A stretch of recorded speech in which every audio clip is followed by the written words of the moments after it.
Hello students, welcome to my channel Sync Physics with Suraj. I am Suraj, your physics guide through your whole journey of class 11, 12, NEET and JEE examination. So आज की इस video में हम बात करेंगे electric dipole, torque on electric dipole और साथ साथ में हम पोटेंशियल एनर्जी और वर्क डन भी हम डायपोल के लिए निकालेंगे। ठीक है, चलिए शुरू करते हैं। और साथ में आपका टाइम वेस्ट किए बिना एक बात बता दूं कि ये जो टॉपिक है ये बहुत ही क्रूशियल है। इसके लिए न्यूमेरिकल्स आते ही आते हैं। क्लास 12 में न्यूमेरिकल्स इसके बारे में आते हैं। इसका टॉर्क, इसका वर्क डन और इसका डेरिवेशन भी कम से कम 1 मार्क के अंदर तो आ ही सकता है। ठीक है, शुरू करें हम। चलो, तो हमारे पास में क्या है, इलेक्ट्रिक डायपोल। सबसे पहले मेन बात यह है कि इलेक्ट्रिक डायपोल होता क्या है उसे समझना पड़ेगा। ठीक है, और उसे अच्छे से समझेंगे तो हम उसके लिए वर्क डन और उसका हम टॉर्क यहाँ पे क्रिएट कर सकते हैं। Right, so electric dipole, a system of two equal and opposite charges separated by a small fixed distance।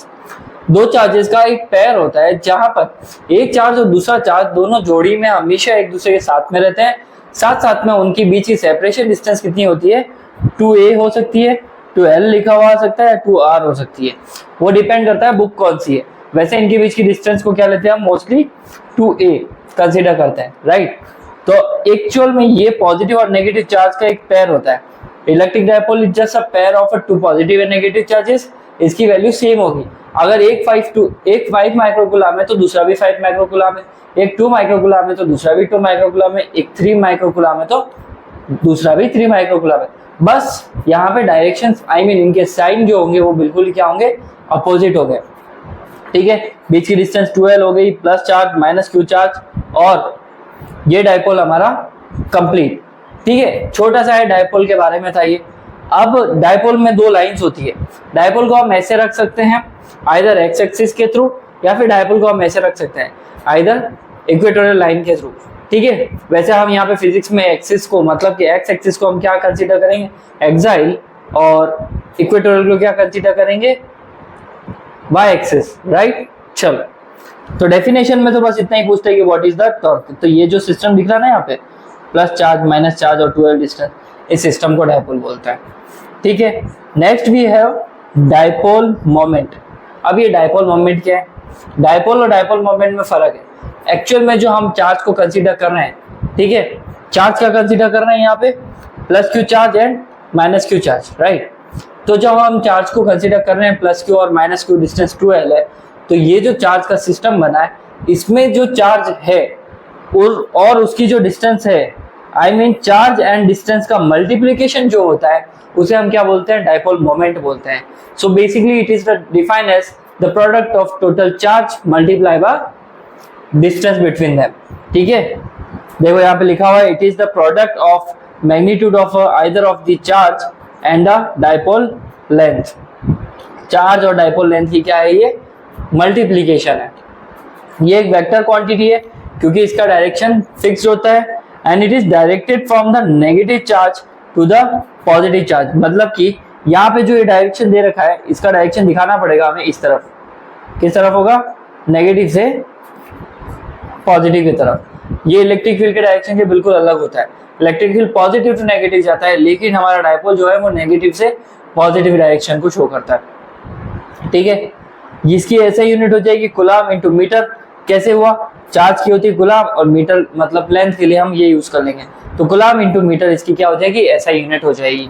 और हम दूसरी यूनिट की बात करेंगे तो Debye is also the unit of a dipole moment. ठीक है, और एक डी बाई की value 3.3 into 10⁻³ charge coulomb into metre के बराबर होती है।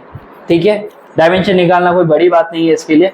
चार्ज का क्या होता है डायमेंशन, A1 T1, और लेंथ का क्या होता है L1, तो डायमेंशन हो जाएगा A1 T1 L1। राइट, ये हमारा डायमेंशन हो गया। चार्ज एंड लेंथ के मैग्नीट्यूड से हमने इसको डिराइव किया है। ओके, इसके बारे में देखो डाइलेक्ट्रिक जो होते हैं हमारे। अच्छा, ये देखो, ये तो एक तरह से जोड़ी है ना, तो केमिस्ट्री में, फिजिक्स में ऐसे बहुत से एटॉमिक स्ट्रक्चर्स है जो हमेशा पेयर में रहते हैं। एग्जांपल के लिए H2 मॉलिक्यूल, HCl, NO2, ठीक है, उसके अलावा O2 हो गया। बहुत से ऐसे जो जोड़े में रहते हैं, अकेला नहीं रहते।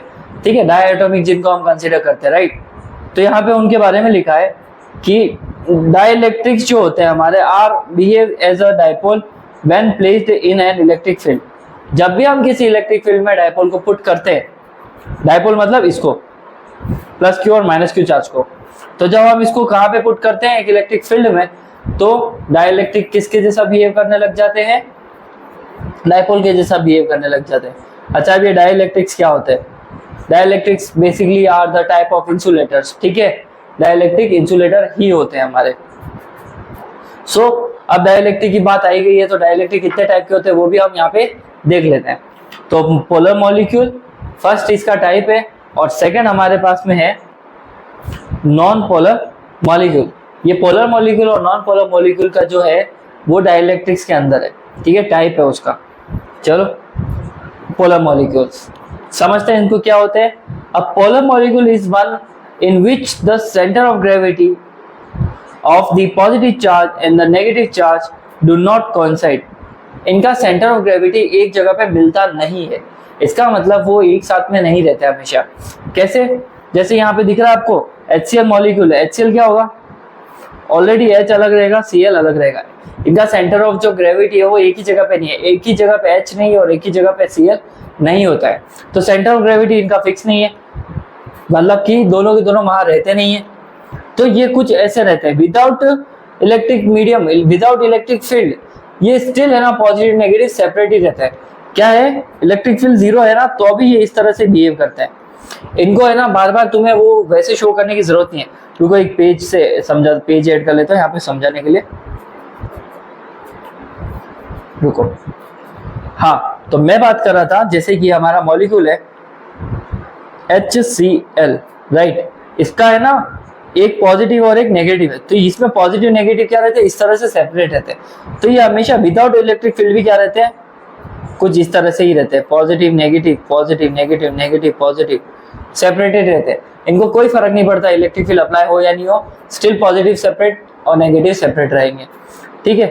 अब ये जो स्ट्रक्चर था जैसे ये दिख रहा है आपको, ये बिल्कुल ही अनअरेंज्ड स्ट्रक्चर है। तो अब इसको है ना हम क्या कर सकते हैं, स्ट्रक्चर्ड बना सकते हैं, अरेंज कर सकते हैं। तो जैसे कि पॉजिटिव नेगेटिव का एक पैर ये हो गया, पॉजिटिव नेगेटिव का एक पैर हो गया, नेगेटिव पॉजिटिव ये हो गया, ठीक है, और ये पॉजिटिव नेगेटिव हो गया।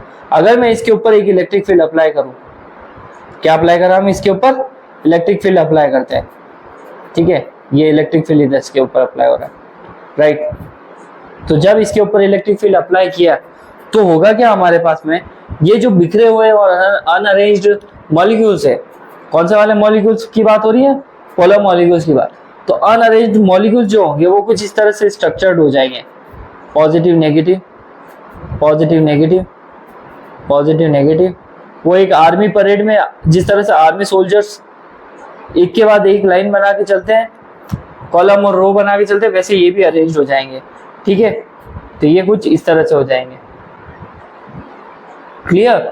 यहाँ पे क्या है हमारे पास में, यहाँ इलेक्ट्रिक फील्ड अप्लाई किया गया है जस्ट, ठीक है। ये इलेक्ट्रिक फील्ड क्या यहाँ पे जीरो है ही नहीं, बट जैसे इलेक्ट्रिक फील्ड अप्लाई करा है, मतलब कि इलेक्ट्रिक फील्ड की वैल्यू जीरो नहीं है, उस कंडीशन में है ना इसका कुछ स्ट्रक्चर्ड बन जाएगा। तो ये हो जाएंगे अनअरेंज्ड और ये अरेंज्ड हो जाएंगे, ठीक है। तो कुछ इस तरह से हमारा नॉन पोलर का सीन रहेगा। इसके एग्जांपल्स क्या होते हैं, हमारे पास में H2O, हमारे पास में क्या है, H2O है, HCl है, N2O है, H2S है, SO2 और so on। कुछ एग्जांपल्स है, इनको याद रख लेना अच्छे से, क्लियर। चलो फिर आते हैं हमारे पास में नॉन पोलर मॉलिक्यूल्स। अब नॉन पोलर क्या होते हैं, ये वो मॉलिक्यूल्स है जहां पर इनका सेंटर ऑफ ग्रेविटी, इसका मतलब पॉजिटिव और नेगेटिव दोनों एक ही जगह पे रहेंगे, ठीक है, अलग अलग सेपरेटेड नहीं रहेंगे, ठीक है। तो किस तरह से होंगे इनको समझा देते हैं, एक सेकेंड।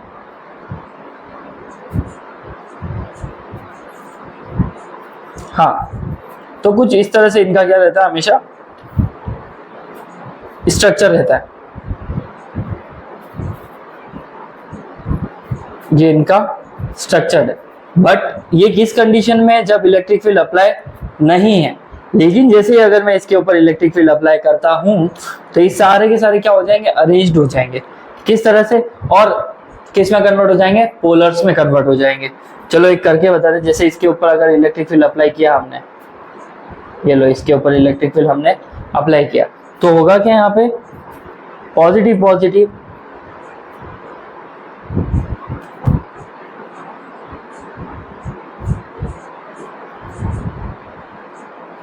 इस तरफ अट्रैक्ट हो जाएंगे। अच्छा, अब बच्चे पूछ रहे होंगे सर ये ऐसे क्यों हो जाते हैं, इसका रीजन मैं बताता हूँ।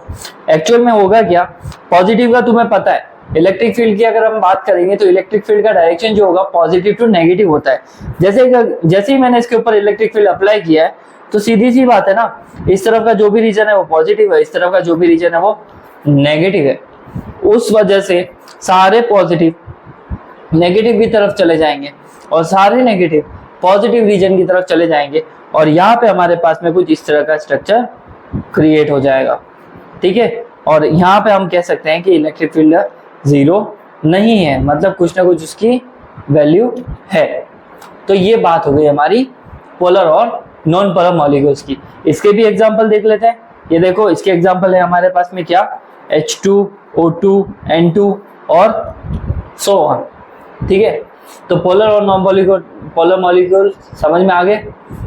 ठीक है, आगे बढ़े, चलो आगे बढ़ते हैं। अब आता है हमारे पास में मेन और अच्छा इंपॉर्टेंट डेरिवेशन। छोटा सा डेरिवेशन है बट बहुत ही इंपॉर्टेंट है, इसका फॉर्मूला बहुत इंपॉर्टेंट है। चलो शुरू करते हैं।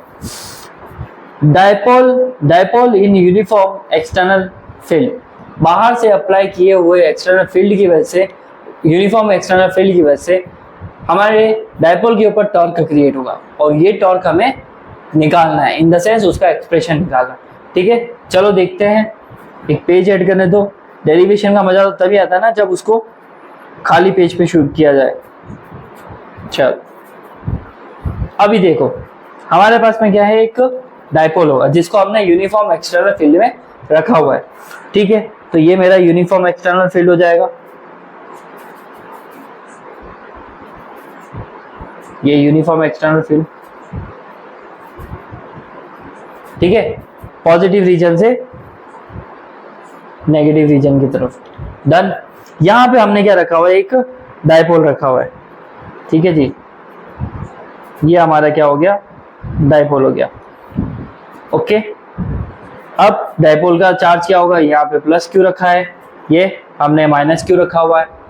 अब मुझे बताओ, अगर मेरे पास में प्लस क्यू ऊपर रखा हुआ है और वो किस तरफ अट्रैक्ट होगा, नेगेटिव रीजन की तरफ अट्रैक्ट होगा, राइट। तो हमारा जो प्लस क्यू है वो इस तरफ क्या हो जाएगा, इस डायरेक्शन में हमारा पॉजिटिव चार्ज क्या हो जाएगा, अट्रैक्ट हो जाएगा, मतलब इसके ऊपर F फोर्स लगेगा, F1। सिमिलरली ये नेगेटिव वाला इस तरफ अट्रैक्ट हो जाएगा, तो इसके ऊपर क्या फोर्स लगेगा, F2।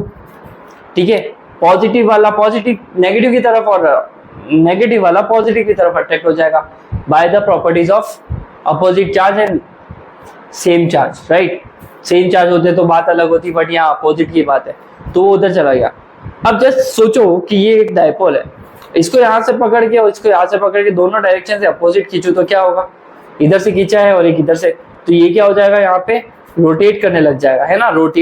रोटेशन क्रिएट होने की वजह से यहाँ पे टॉर्क क्रिएट होगा। क्या क्रिएट होगा, टॉर्क क्रिएट होगा। ठीक है, टॉर्क का फॉर्मूला क्या होता है, R क्रॉस F, क्लास 11 में पढ़ के आए थे। अगर सिंप्लीफाई करूं तो force multiply by perpendicular distance, right, force multiply by perpendicular distance. तो यहाँ पे ये टॉर्क की बात होगी। अब हमें यहाँ पे क्या करना है, परपेंडिकुलर डिस्टेंस, हमें यहाँ पे क्या करना है, फोर्स भी निकालना है और परपेंडिकुलर डिस्टेंस भी निकालनी है, तभी तो टॉर्क आ पाएगा। जब कोई चीज ऐसे रोटेट कर रही है तो उसके पास क्या टॉर्क है। अब हम कर क्या रहे हैं, यहाँ पे टॉर्क क्रिएट कर रहे हैं, तो उसका एक्सप्रेशन ही तो निकालना है हमें यहाँ पे। चलो देखते हैं कैसे निकलेगा ये। अब देखो यहाँ पे पॉजिटिव चार्ज और नेगेटिव चार्ज के फोर्स तो चलो हमें F1 और F2 तो पता है। इलेक्ट्रिक फील्ड है तो electric field is equal to F upon Q, तो F is equal to QE। चलो फोर्स तो आ गया, इसको इक्वेशन नंबर 1 दे देते। अब हमें निकालना है यहाँ पर परपेंडिकुलर डिस्टेंस। तो देखो यहाँ पे होगा क्या, हम अगर एक एंगल कंसीडर करते हैं टॉर्क के बीच, हम अगर एंगल कंसीडर करते हैं हमारे डायपोल और इलेक्ट्रिक फील्ड के बीच में, ये लो हम यहाँ पे क्या कर रहे हैं, ये एंगल कंसीडर कर रहे हैं, ठीक है। तो अब परपेंडिकुलर डिस्टेंस निकालनी है फोर्स में। तो अगर मेरा फोर्स इधर है, जैसे ये F1 इधर जा रहा है और F2 इस तरफ, तो अगर हमारा F1 और F2 इधर है तो हमारा फोर्स किधर होना चाहिए, परपेंडिकुलर डाउनवर्ड और अपवर्ड, ठीक है। तो यहाँ पे हम क्या करेंगे, ये हम यहाँ पे फोर्स निकाल देते हैं, ये हो गई हमारी परपेंडिकुलर डिस्टेंस। आ गई परपेंडिकुलर डिस्टेंस। देखो ना फोर्स तो आपका किस तरफ है, इस तरफ, फोर्स इस डायरेक्शन में, फोर्स इस डायरेक्शन में, तो हमारा परपेंडिकुलर डिस्टेंस किधर आना चाहिए, इधर। हो गए दोनों एक दूसरे के 90। तो अब मैंने यहाँ पे वो चीज बना ली है। चलो इसको पूरा एक अगर हम तरीके से मिला ले यहाँ पर, तो ये एक राइट एंगल ट्राइंगल बन रहा है। एंड वी नो दैट कि राइट एंगल ट्राइंगल में अगर ये 90 दे रखा है, ठीक है, ये वाली चीज 90 दे रखी है, तो हमें क्या करना है, परपेंडिकुलर के लिए जगह बनानी पड़ेगी। और जगह बनाने के लिए सबसे इंपॉर्टेंट बात है कॉस थीटा ले लो यहाँ पे, ठीक है, क्योंकि हम यहाँ पे कॉस ही ले लेते हैं। चलो कॉस थीटा, पर कॉस थीटा में बेस और हाइपोटेन्यूस आता है, तो यहाँ पे हम लेंगे sine theta. Sine theta equals to perpendicular upon hypotenuse. इस ट्राइंगल में परपेंडिकुलर क्या है बताएगा क्या कोई? डिस्टेंसेस कंसीडर करनी पड़ेगी हमें सबसे पहले। लेट्स कंसीडर कि हमारा ये जो डिस्टेंस दे रखा है डायपोल की, वो कितनी है, 2a। डायपोल की डिस्टेंस कितनी है, 2a, ठीक है। तो डायपोल की डिस्टेंस 2 हो गई। और हम बात करेंगे परपेंडिकुलर, इनके नाम दे देते हैं, ये हो गया a, ये हो गया b, ये हो गया हमारे पास में c। तो ट्राइंगल ABC के अंदर, ट्राइंगल ABC के अंदर हम साइन थीटा निकाला है which is perpendicular by hypotenuse. तो यहाँ पे हो जाएगा हमारे पास में साइन थीटा परपेंडिकुलर क्या है, AB अपॉन हाइपोटेन्यूस क्या है, 2a। डायग्राम में दिख रहा है ना, परपेंडिकुलर हो गया ये, हाइपोटेन्यूस हो गया 2a, ठीक है। तो हम यहां से लिख के कर लेंगे, तो AB, wait a second, AB equals to 2a sine theta, ठीक है। ये हो गया हमारे पास में इक्वेशन नंबर 2, ठीक है। अब इक्वेशन 1 और 2 को ढंग से देखो, 1 और 2 को देखो, यहाँ पे हमारे पास में फोर्स आ गया, यहाँ पे हमारे पास परपेंडिकुलर डिस्टेंस आ गई। दोनों को मैं कहाँ रख सकता हूँ, टॉर्क में रख सकते हो, ठीक है। तो जब दोनों को टॉर्क वाली वैल्यू में रखेंगे तो हमें टॉर्क की वैल्यू क्या मिलेगी, torque is equal to, force तो आ गया है QE और परपेंडिकुलर डिस्टेंस है ये 2a साइन थीटा, ठीक है।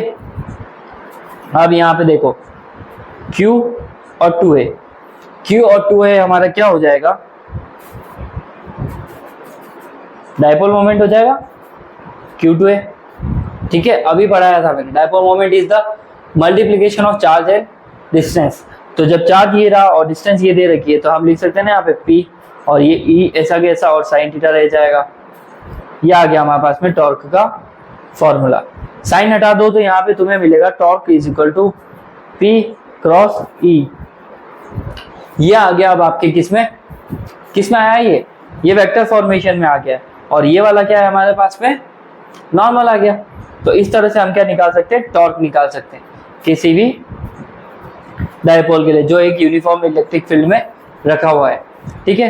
बाय द वे मैंने तो अभी रफली समझाया ये सब बहुत कुछ, बट अगर इनके कलरफुल और डिजिटल नोट्स जो आप स्क्रीन पे देख सकते हैं, उसके लिए टेलीग्राम चैनल को ज्वाइन कीजिए, वहाँ पे सब कुछ अवेलेबल है आपके लिए। और डोंट वरी, सब कुछ फ्री ऑफ कॉस्ट है, ठीक है। तो चलो, टॉर्क क्या आया था, PE, ठीक है। अब हमारा जो PE आया है, यहाँ पे कंडीशंस बनती है, क्यों, देखो यहाँ पे साइन थीटा रखा हुआ है और हमें एंगल मिलेंगे, तो हम उसके अकॉर्डिंग वैल्यूज रखते हैं। तो अगर थीटा जो है हमारा 0 है, इसका मतलब इलेक्ट्रिक फील्ड भी इधर और टॉर्क भी इधर, दोनों के दोनों एक दूसरे के साथ कितना एंगल बना रहे हैं, 0। तो उस कंडीशन में हम रखेंगे यहाँ पे साइन 0, और साइन 0 की वैल्यू 0 ही होती है। तो टॉर्क की वैल्यू क्या आ जाएगी, 0, जो हमारे पास में क्या मिलेगी, मिनिमम मिलेगी। और दूसरा मैं ऐसे रख सकता हूँ और इलेक्ट्रिक फील्ड ऐसे, इन द सेम दोनों एक दूसरे के साथ क्या बना रहे हैं, परपेंडिकुलर। तो साइन 90 रख देंगे, साइन 90 की वैल्यू क्या होती है, 1 होती है। तो थीटा जैसे ही 90 रखूंगा तो यहाँ पे थीटा की जगह पे हमें क्या रखना पड़ेगा, 90। तो ये वैल्यू जो है टॉर्क इज इक्वल टू क्या हो जाएगा, पीई, जो हमें मिल जाएगा मैक्सिमम, और एक मिला था हमें मिनिमम। डन है, इजी, कोई दिक्कत नहीं। चलो आगे बढ़ते हैं। फिर आता है हमारे पास में work done to rotate a dipole in external uniform electric field. External uniform electric field में हमें वर्क डन के लिए हमें इसकी वैल्यू निकालनी पड़ेगी। देखो हमारे पास में क्या रख रखा है, एक डायपोल रख रखा है। एक तो हमारे इसको सबसे पहले ना, इसको है ना इलेक्ट्रिक फील्ड के साथ किस एंगल पे रखा है, θ1 पे। थोड़ी देर में वो रोटेट होके कहाँ चला जाएगा, θ2 पे। डिपेंड करेगा चार्जेस क्या है। अभी यहाँ पे क्या रखा है मैंने, इलेक्ट्रिक फील्ड रखा है, तो इसमें है ना जो यहाँ पे रीजन है वो पॉजिटिव है और यहाँ पे कौन सा रीजन है, नेगेटिव। तो ऑब्वियस सी बात है हमारा डायपोल यहाँ रखा हुआ होगा, हमारा डायपोल यहाँ रखा होगा पॉजिटिव, तो अट्रैक्शन के थ्रू ये इधर खिसक जाएगा और ये इस तरफ आ जाएगा।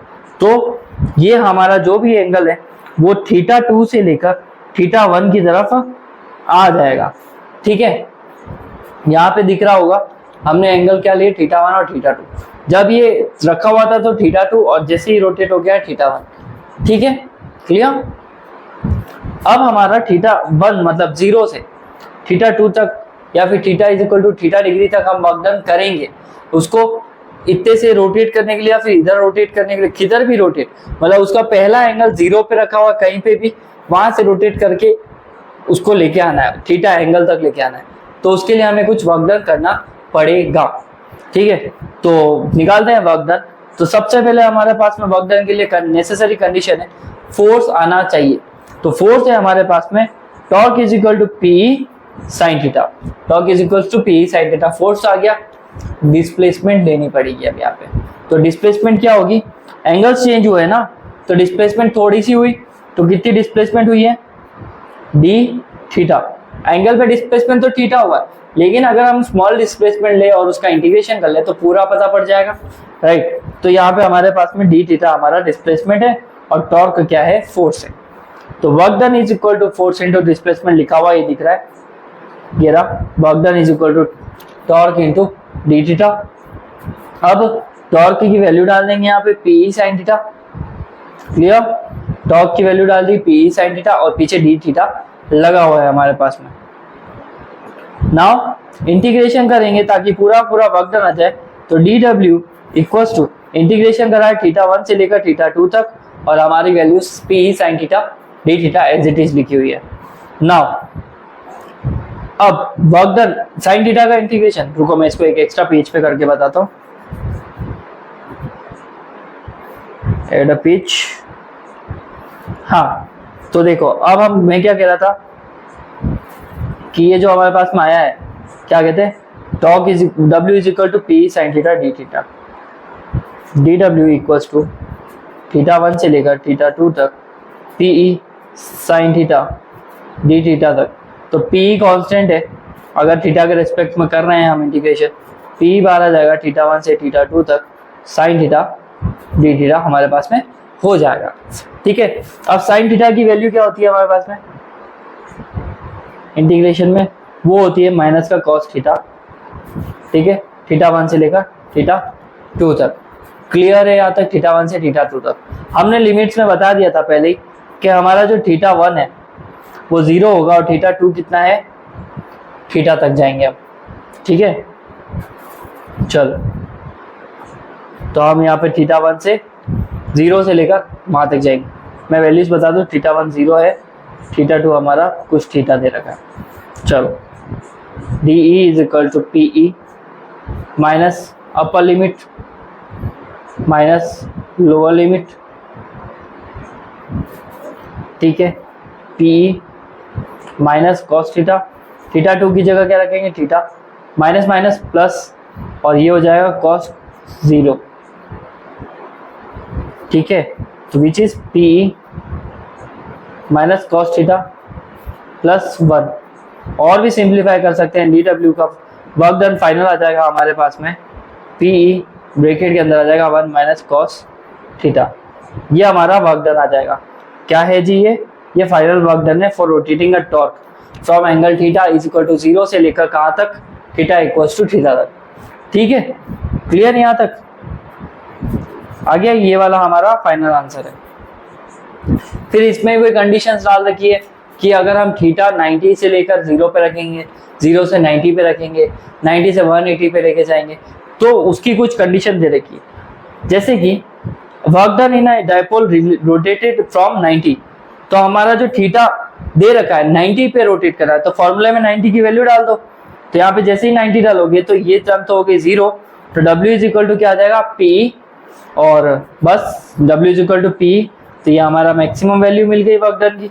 मतलब कि 90 पे रखा होगा तो वर्क डन हमें ज्यादा करना पड़ेगा।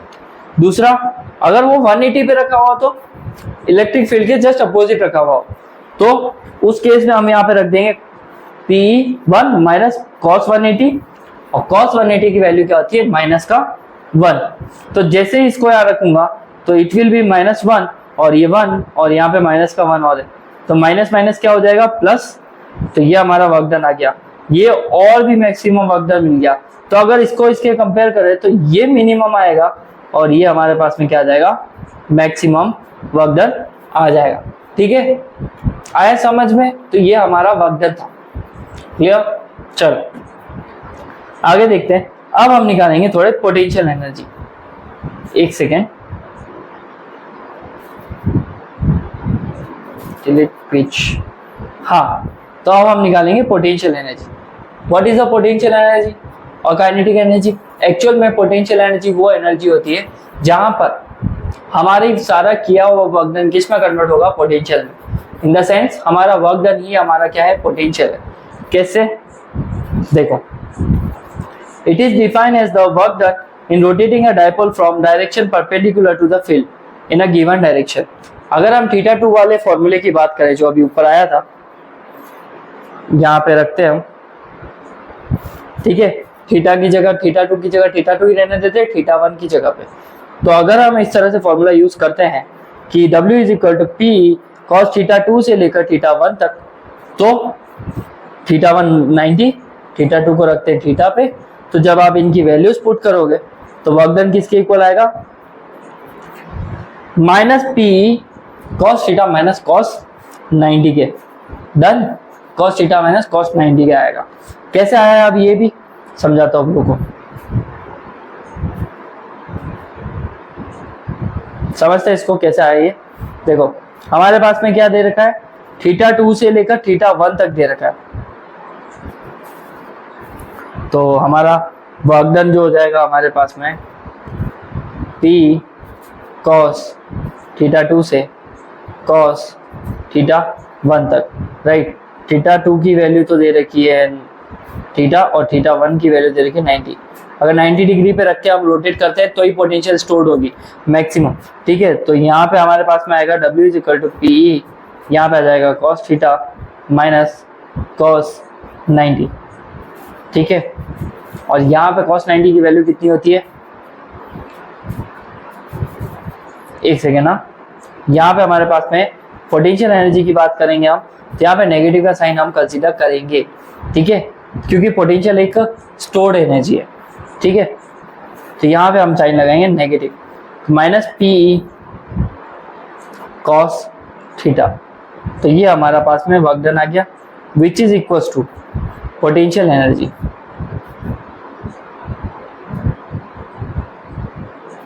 ठीक है, माइनस पी कॉस थीटा। ये हमारा पोटेंशियल एनर्जी आ गई। इसमें भी कंडीशन है, ध्यान रखना, डॉट हटाया, कॉस थीटा यहाँ से रिमूव करेंगे हम, तो कॉस थीटा जैसे ही रिमूव करेंगे तो u is equal to minus P आ जाएगा। अब कहाँ पे क्या हो कंडीशन से, इनको याद कर लो अच्छे से। तो तुम्हारे ये जो भी हमने अभी पढ़ा है उन सब की कंडीशन को मैंने एक ही जगह पे लिख दिया है। जैसे कि अगर इलेक्ट्रिक फील्ड और डायपोल सेम हो तो स्टेबल इक्विलिब्रियम बनेगा, टॉर्क जीरो होगा, वर्क डन जीरो, और पोटेंशियल एनर्जी माइनस, मतलब मैक्सिमम मिलेगी, मिनिमम मिलेगी। और थीटा 90 तो इक्विलिब्रियम में नहीं है, मैक्सिमम मिलेगा। ठीक है, वर्क डन भी पोटेंशियल पी मिल जाएगा और यू 0 हो जाएगा। और रही बात पी और ई दोनों एक दूसरे के अपोजिट है, तब हमारा टॉर्क 0 है, वर्क डन मैक्सिमम है और यू भी मैक्सिमम। तो ये हमारी कंडीशंस है जो तुम्हें ध्यान रखनी पड़ेगी। ठीक है, तो आज की इस वीडियो में बस इतना ही। पोटेंशियल एनर्जी, टॉर्क और इनके बारे में हमने बात करी है। ठीक है, वीडियो पसंद आई है तो लाइक कीजिए, शेयर कीजिए, सब्सक्राइब कीजिए मेरे चैनल को और उन दोस्तों को जरूर भेजिए जिसको इसकी बहुत ही जरूरत है, बहुत ही नीड है। ठीक है, सब कुछ फ्री ऑफ कॉस्ट मैं लेके आ रहा हूँ। और एक और बात, ये नोट्स डाउनलोड करने के लिए तुम मेरे टेलीग्राम चैनल पे जा सकते हो और ये इसका QR कोड है, इसको स्कैन करो, जाओ वहाँ पे नोट्स डाउनलोड करो, कोई चार्ज नहीं है। और if you want to support us then also please support कर सकते हैं आप हमें। ठीक है, तब तक के लिए मैं मिलता हूँ आपको नेक्स्ट वीडियो में और आपके लिए अच्छी अच्छी वीडियोस आती रहेगी। Bye bye, take care.